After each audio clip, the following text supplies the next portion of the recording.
अवांजी समातुन ताईं radio voice of Sindh London. असल आशिक पंहिंजी सिसीअ न साढिन, लायो सिर लतीफ़ जे साह सलाड़ियो ॾियनि, कुलूं काटिन पुछनि पोइ प्रीतणो। भलारे बिरदणी जे भलारे बैत सां मुंहिंजी हीअ आवाज़ मुसाफ़िर radio voice of Sindh London तां थिए दुनिया जी कुंड कुड़िछ ताईं जंहिंजा माॻ ॿुधिजे पियो उन्हनि मिड़ी महिरबाननि खे सिक भरियो सलाम शाल क़बूल पवे। 18 जनवरी 2025 छंछर जे ॾींहुं प्रोग्राम सोच वीचार साण करे आऊं अवां जी ख़िदमत में हाज़ुर अवां जो पंहिंजो मेज़बान हबीब लगारे। प्रोग्राम जी शुरूआत में अवां लाइ इहा ई दुआ त शार जितो हुजो सुख सलामती सां हुजो, कॾहिं बि ॾुखियो ॾींहुं न ॾिसो ऐं कॾहिं बि अवां जूं मुर्कूं मेरियूं न थियनि। दुनिया जी कुंड कुड़िछ में जिते बि रहो सिंध लाइ, सिंध वासियुनि लाइ ऐं दुनिया जे मसनूम माण्हुनि लाइ जा खोड़ींदा रहो। शाल अवां जा ख़्वाब तबीरनि सां लाऊं लही सघनि। साईं मुंहिंजा इहो बि केॾो वॾो अलमियो आहे जो अञा ताईं अॻुवा जूं वारदातूं त घटिजी न आहिनि सघियूं, पर अॻुवा जा वधी वियल वाक़िया हाणे त नित नए रोज़ केतिरा ई सान्हा ऐं अलमिया खणी पिया अचनि। वॾे में वॾो अलमियो त इहो आहे जो हाणे केर बि महफ़ूज़ नाहे रहियो। को माण्हू किथां अॻुवा थी वञे इन जी बि का गारंटी नाहे। जॾहिं माण्हू पंहिंजे घरनि में बि महफ़ूज़ न हुजे त पोइ माण्हू भला महफ़ूज़ हूंदो त किथे हूंदो। हिंगोर जा जे साफ़ी फ़याज़ सोलंकीअ जे अॻुवा जी तस्दीक बि थी वई आहे त धाड़िलनि संदसि वीडियो पिणु वायरल कई आहे, जंहिंमें ॾिसी सघिजे थो त हिंगोरजा सां वास्तो रखंदड़ साफ़ी फ़याज़ सोलंकी ज़ंजीरनि में ॿधल आहे, जंहिं मथां धाड़ेल हथियार ताणे बीठल आहिनि ऐं हूअ रोई पाण खे आज़ादु कराइण लाइ मिंथूं करे रहियो आहे। हीउ को अॻुवा जो या वीडियो वायरल थियण जो पहिरियों वाक़ियो न आहे। इन खां अॻु बि केतिरा ई अहिड़ा वाक़िया मंज़र आम ते अची चुका आहिनि, पर छा कजे जिते हुकुमरान को आवाज़ उथारण लाइ तयार ई न हुजनि, जिते नित नए रोज़ अहिड़ा सान्या थींदा हुजनि त उते माण्हू दांह ॾिए त कंहिंखे ॾिए ऐं कंहिंखे चवे त एतिरो ज़ुल्म रवा न रखो। वॾे में वॾो अलमियो इहो ई आहे जो बदमनी वधी वणथी वई आहे, जेका हाणे त ख़तमु थियण जो नालो ई नथी वठे। अवामी अहज़ब ख़तमु थियण जो नालो ई न पिया वठनि। नित नए रोज़ नवां मसइला आहिनि, नयूं ॻाल्हियूं आहिनि। माण्हू दांह ॾिए त कंहिंखे ॾिए ऐं चवे त कंहिंखे चवे। हिकु पासे सिंध खे धाड़ियल राज जे वर चाढ़ियो वियो आहे त ॿिए पासे सिंध खां सिंध जे हिसे जो पाणी खसियो पियो वञे ऐं दरिया ते धाड़ो हयो पियो वञे। वफ़ाक़ जी ॿोली बि सिंध जा ख़दशा अञा बि वधाए छॾिया आहिनि। सिंध जो अवाम वफ़ाक़ी हुकूमत जे कैनालनि वारे मनसूबे ख़िलाफ़ वॾे वाक़े इहो इज़हार करे चुको आहे त सिंधू मथां डैम या कैनाल कढणु क़बूल न आहे, पर वफ़ाक़ी हुकुमरान कैनालनि वारे मनसूबे ख़िलाफ़ सिंध जे अवाम जे एहतिजाजनि धरड़नि खे का बि अहमियत ॾियण लाइ तयार ई न आहिनि। हैरत जोगी ॻाल्हि इहा आहे त वफ़ाक़ी हुकुमरान जॾहिं सिंध जे दौरनि ते अचनि था त सिंध जे अवाम खे वफ़ाक़ी मनसूबनि बाबति मिठी ॿोली ॻाल्हाए मुतमइन कनि था। ख़ुदि एतिराफ़ बि कनि था त सिंध जे मुतालबनि खे मञियो वेंदो, कंहिं बि क़िस्म जी नाजाइज़ी नाइंसाफ़ी न थींदी। सिंध खे सिंध जो पूरो पाणी मिलंदो ऐं जॾहिं वापसि इस्लामाबाद मोटनि था त उन्हनि जी ॿोली मटिजी थी वञे। उहा साॻी ॿोली ॻाल्हाए वञे थी, उहे साॻिया बयान ॾिना वञनि था, उन्हनि साॻियनि सिंध दुश्मन मनसूबनि जे हक़ में बयान ॾिना वञनि था, जंहिंजे ख़िलाफ़ सिंध जो अवाम सर्दी तोड़ी गर्मी में रोडनि ते सरापा एहतिजाज बणियल आहे। वफ़ाक़ी हुकूमत जे वज़ीर अहसन इक़बाल कैनालनि वारे मनसूबे ते जंहिं क़िस्म जो बयानु ॾिनो आहे, उन खां पोइ सिंध अंदरि कैनालनि वारे मनसूबे ख़िलाफ़ कावड़ अञा बि वधी वई आहे।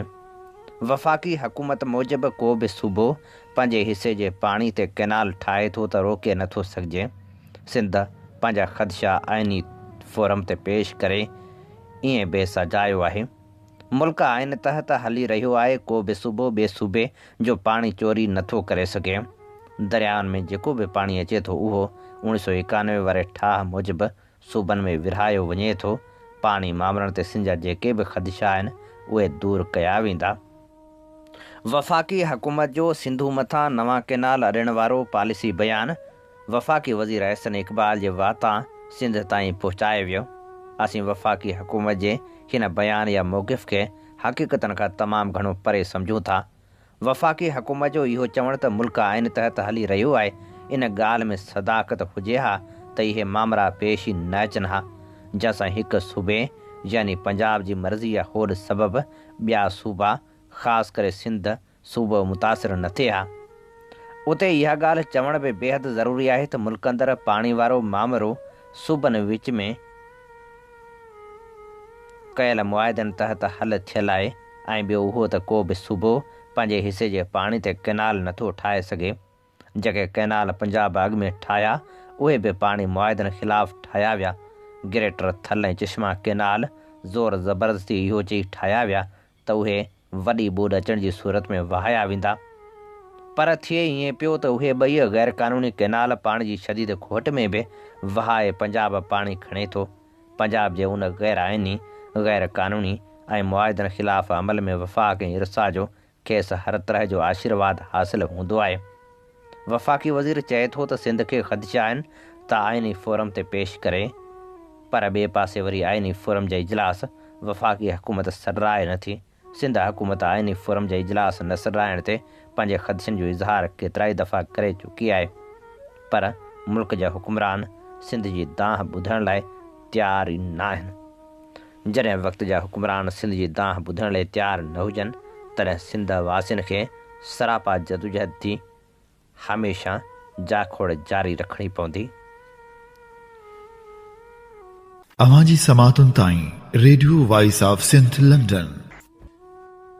Radio voice of Sindh London पारां अवां जी ख़िदमत में प्रोग्राम पेश कयो पियो वञे। सोच वीचार जे हिन सफ़र में आऊं अवां सां मुखातिब अवां जो पंहिंजो मेज़बान हबीब लगारी।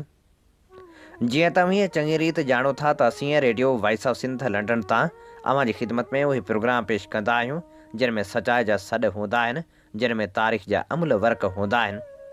असीं चाहियूं था radio voice of Sindh London तां उन्हनि मसलूम माण्हुनि जो आवाज़ बणिजूं जिन जो आवाज़ अॼोकी मीडिया नथी उथारे। असांजी कोशिशि रही आहे त सिंध जे हक़नि जी ॻाल्हि करियूं ऐं सिंध जे उन्हनि मिसकिन मारवड़नि जी ॻाल्हि कयूं जेके सदाईं जबर जी चकी में पिसजंदा रहिया आहिनि।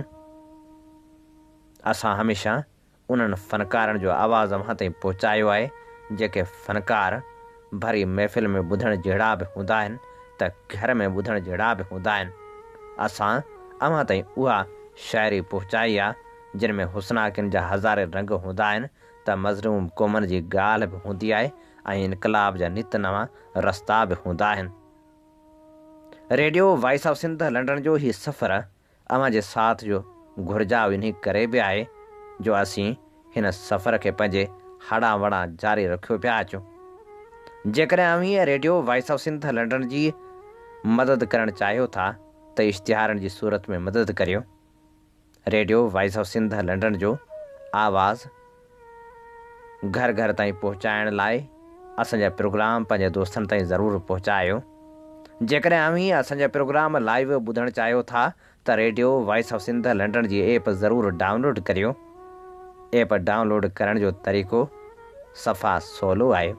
पंहिंजे मोबाइल फ़ोन जे प्ले स्टोर में वञी लिखो radio voice of Sindh London ऐं पोइ रेडियो जी ऐप डाउनलोड करे इंस्टॉल करियो ऐं उन खां पोइ अव्हीं रेडियो जी नशरियात लाइव ॿुधी सघो था।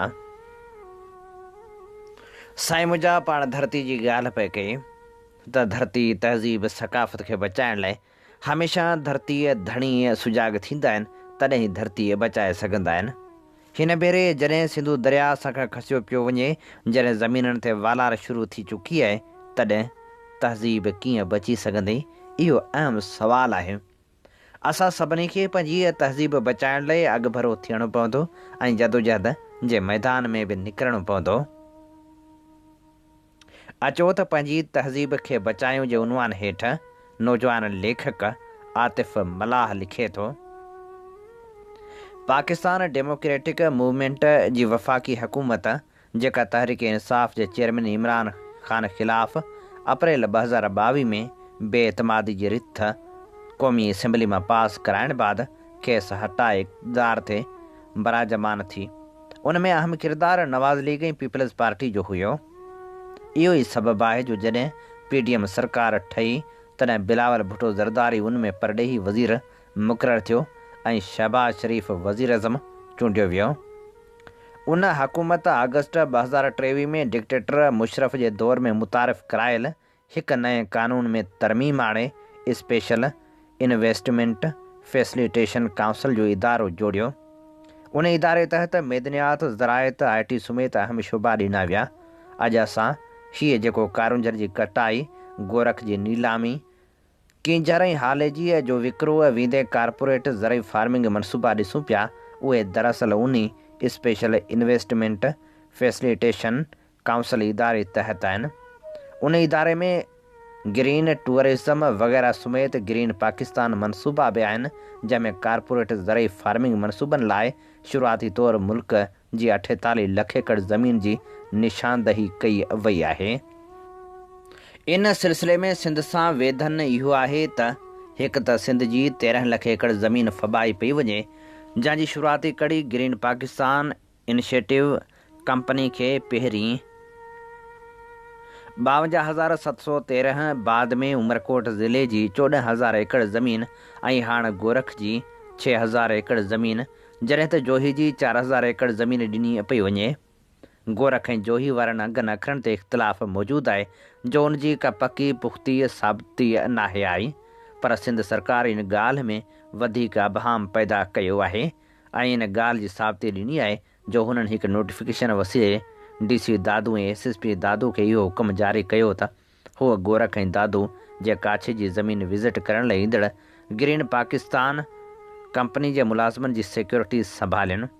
इन ॻाल्हि में को शक न आहे त जीअं 52,713 एकड़ ज़मीन ऐं 14,000 एकड़ ज़मीन साॻी कंपनी खे ॾिनी वई आहे, ईअं ई 10,000 एकड़ जे लॻभॻि ज़मीन उन कंपनी खे दादू जे काछे में बि ॾिनी वेंदी। रुगो इहो न पर साॻे वक़्तु स्पेशल इन्वेस्टमेंट फैसिलिटेशन काउंसिल तहत कींझर ढंढ हाले जी ढंढ खे नीलाम करण सां गॾु ऐं कारुंझर मां मैदनियात कढे उनखे मुकमल तौरु ख़तमु करण जी नापाक साज़िश रथी वई आहे। सिंध जी मंछर अॻी तबाह कई वई, सिंधु जो डेल्टा अॻी तबाह कयो वियो। हाणे रही ग्रीन पाकिस्तान जे नाले में सिंध खे बंजर बणाइण सां पूरी कई पई वञे,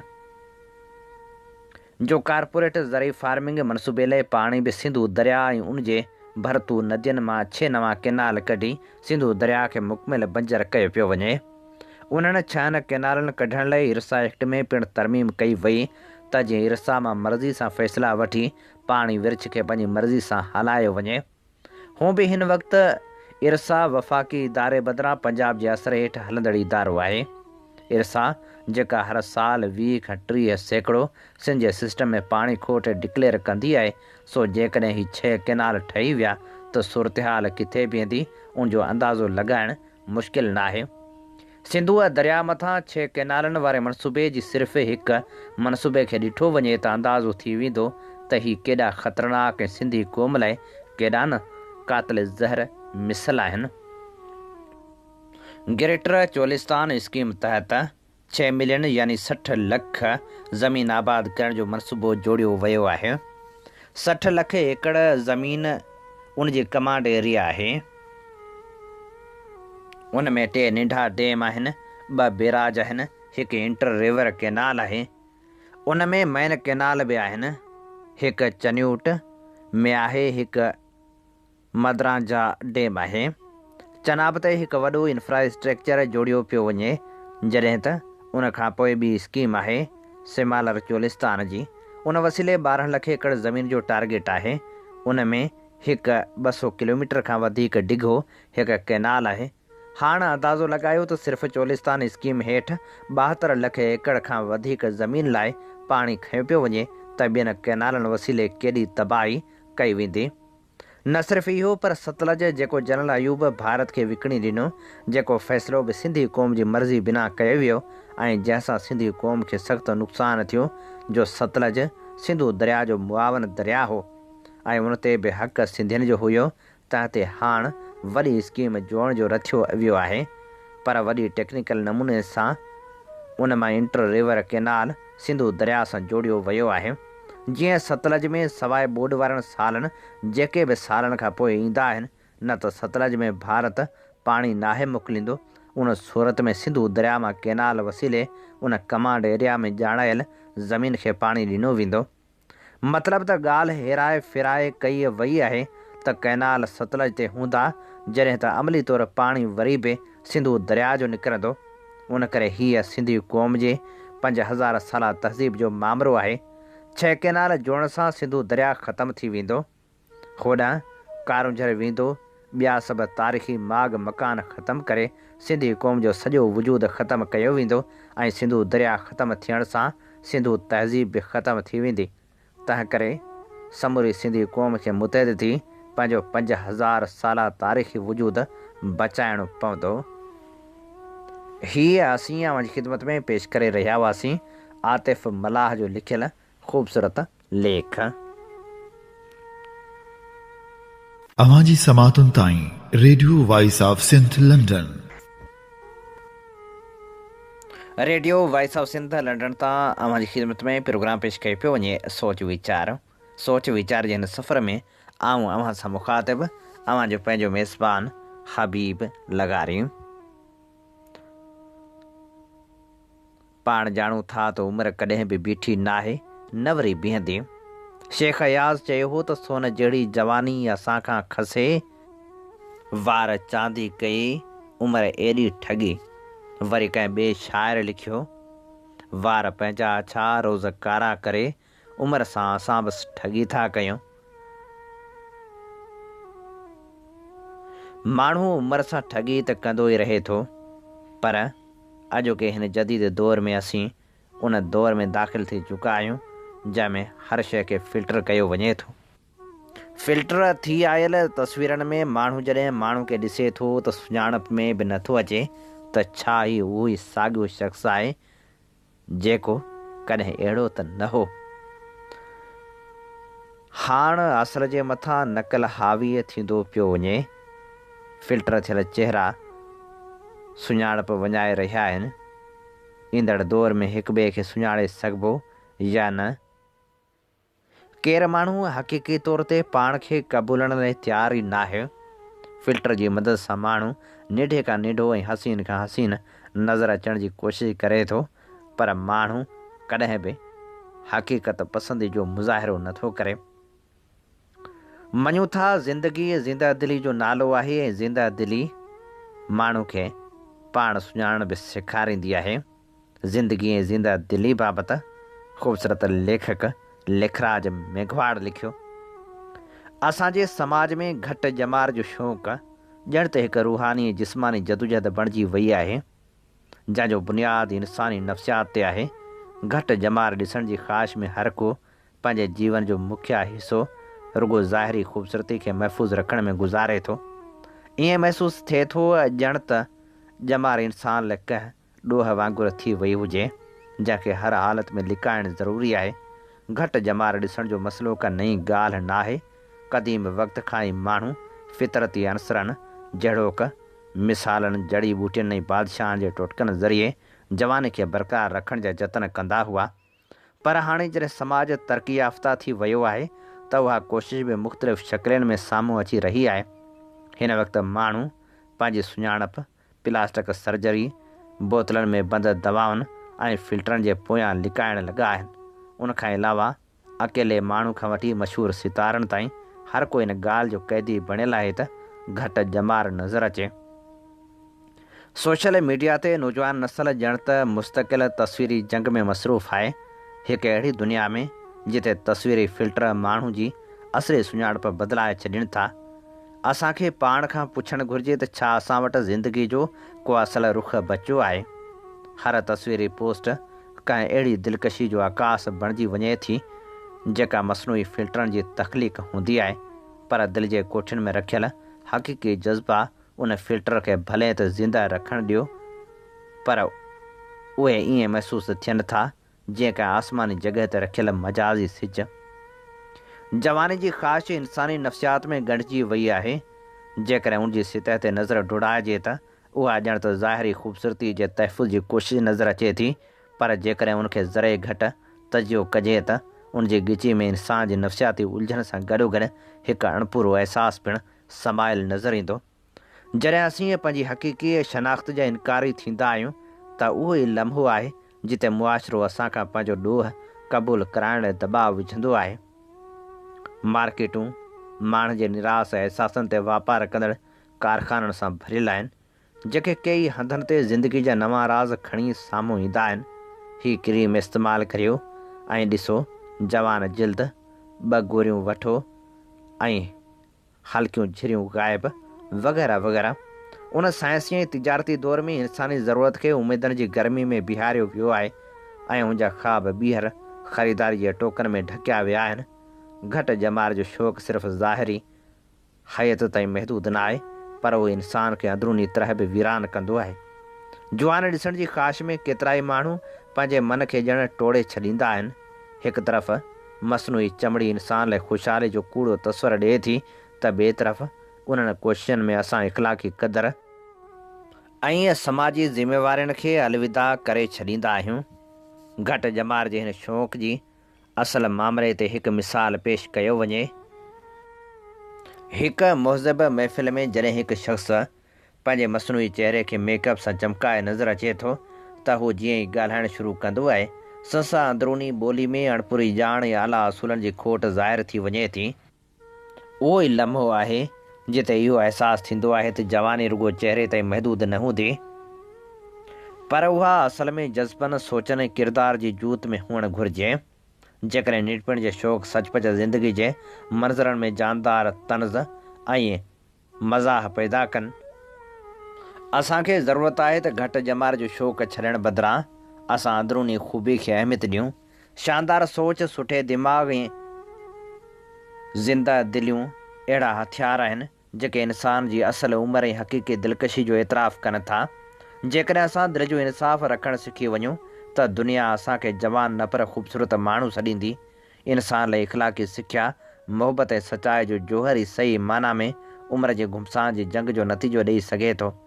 असीं कॾहिं बि उमिरि खां डिॼण खां परे रहूं, छो त पोढ़ो माण्हू कॾहिं कॾहिं वधि में वधि जवान हूंदो आहे। हीअ असीं अव्हां जी ख़िदमत में पेश करे रहिया हुआसीं लेखराज मेघवाड़ जो लिखियल लेख। अव्हां जी समातुनि ताईं radio voice of Sindh London. Radio voice of Sindh London तां अव्हां जी ख़िदमत में प्रोग्राम पेश कयो पियो वञे सोच वीचार। सोच वीचार जे हिन सफ़र में आऊं अव्हां सां मुखातिब अव्हां जो पंहिंजो मेज़बान हबीब लगारियूं। प्रोग्राम सोच वीचार में हाणे वर्क वरायूं था ख़ूबसूरत इनकलाबी शाइर अयाज़ अमर शेख जे किताब सलेब जो सॾ जा, ऐं उन मंझां अव्हां जी ख़िदमत में पेश करियूं था ख़ूबसूरत नज़म। अयाज़ अमर शेख लिखे थो, ग़ैरतूं गार जहिड़ियूं थी पयूं आहिनि, नज़रिया मेलनि में विकामदड़ मिठाइनि जा मेरा थी सवाद वञाए वेठा आहिनि। ॿार क़ौमी लोलियण बजाए माइरनि जा पाराता ॿुधी निंड करण लॻा आहिनि।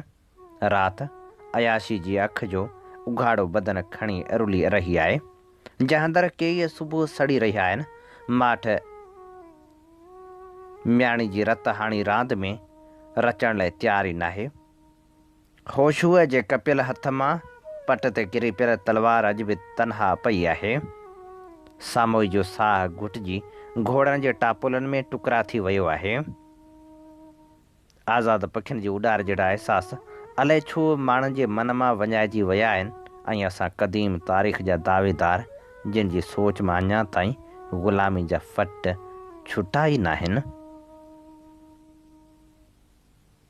ही जो मुंहिंजा गीत उॾाणा, ही जो मुंहिंजा गीत उॾाणा पखियुनि सां गॾु पोलारनि में तिन जे रागन रक़्स रचायो। रातियूं जाॻींदे तारनि में उभमा ॻाल्हियुनि ॻाट खयां आहिनि गीतनि जो को ज्ञान ॿुधण लाइ। घोरियो ख़ूब घटाउनि गरजी घायल को इंसान ॿुधण लाइ। हाय कखाऊं घर गीतनि जो जंहिंमें ॾीओ ॾात ॿरे थो। ऊंदाहिनि जूं अखियूं साड़े भड़को सारी राति ॿरे थो। तंहिंखे काई मात न आहे जग सॼे खे पियो जरकाए। चंड लथो आहे चांडोकी सां केटी बंदर जीत कंदी ते। समुंड ज्वार में जवान लॻे थो ख़ुदि में लहरनि खे लोॾे थो। हुजे सड़ हवा जे हथ सां केॾा छिकजी छीहूं थिया आहिनि। तेज़ हवा ऐं तूफ़ाननि में रोलाकिन जूं रीहूं थिया आहिनि। नाखिया वेठा वंझ वरा आहिनि। ॻोरा बन जा गस बदिला आहिनि। नठण उस जा नेण सुम्हारे शाम शफ़क़ ते लाली हारे हुन जा चप चुमण थी चाहे।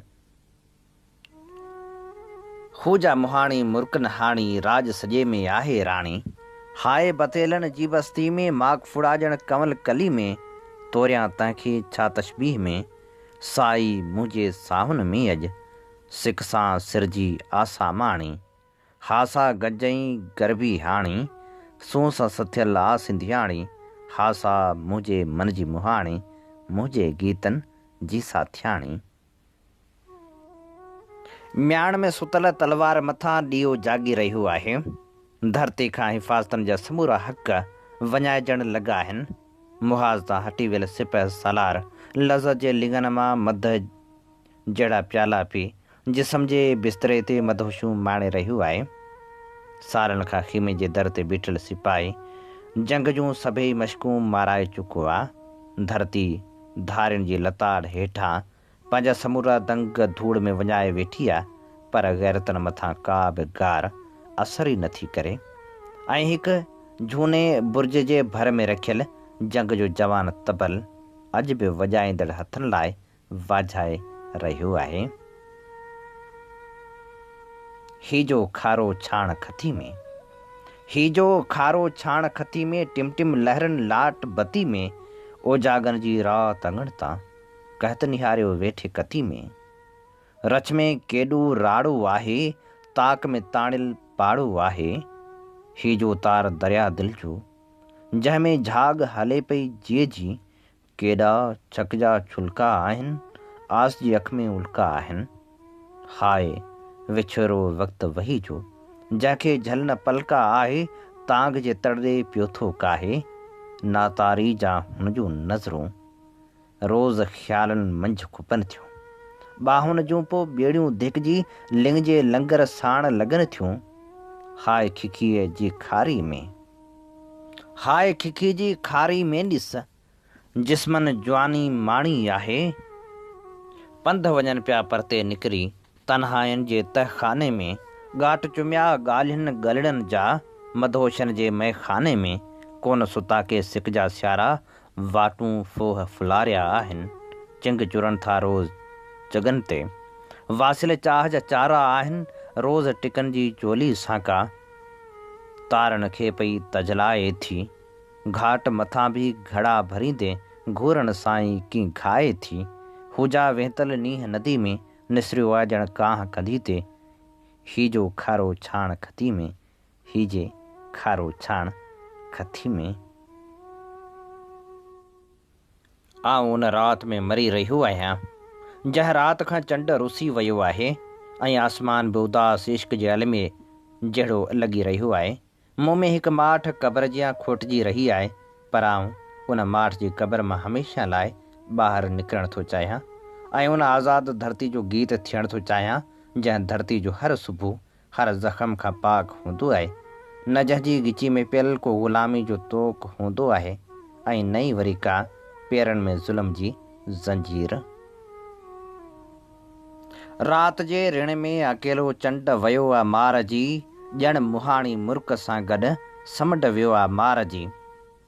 रत दिलि जे अॼु दुबनि में गॾु थियो आहे घणो ॼण त ख़ुशनि जो समूरो खंड वियो आहे मार जी। शहर जे बाज़ार में थो वाक ते विकाम जे बदन आ उघाड़ पेश माणियो झुंड वियो आहे मार जी। ॾिस मिलावट जे मुनाफ़िक मौसमनि जी रश में आ सकाफ़त सुंड थी ऐं जंड वियो आ मार जी। लहरनि में लोच आहे बंदर सुता ई नाहिनि, ॿेड़ियूं बुॾल बखन जूं अंदर सुता ई नाहिनि। हर राति जे चुगनि ते ॾिसंदी चुमी का चंड जी, के सिक जा सिकारा साझर सुता ई नाहिनि। बरसाति में भिॼाए आई बदन गुआरण, गीतनि में घाघरी जा पोइ सुर सुता ई नाहिनि। आवाज़ में उदासी नेड़नि मां निंड उछलियल, हिन धड़कंदड़ दिलनि जा ॾिस दर सुता ई नाहिनि। सहरा समुंड वांगे तन्हाई में तरे थो, जंगी सिपाहियुनि जांचू बर सुता ई नाहिनि। तलवार जी तिखाई जिस्मनि लाइ झीर आहे, वहशत वजूद में आ खंजर सुता ई नाहिनि। सालनि खां सिंध तुंहिंजो सीनो लताड़जे पियो, सालनि खां सिंध तुंहिंजो सीनो लताड़जे पियो। धारियुनि जी धूड़ जा हित लश्कर सुता ई नाहिनि।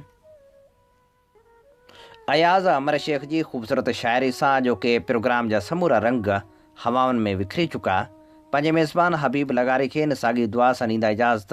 वसे भिट तुंहिंजी भलारा सदा, सदा देस परदेस सारा वसन। कॾहिं सींद सिंध जी न मेरी थिए, कॾहिं मोड़ कंहिंजा न मुरझाइजनि। अवां जी समातुनि ताईं radio voice of Sindh London.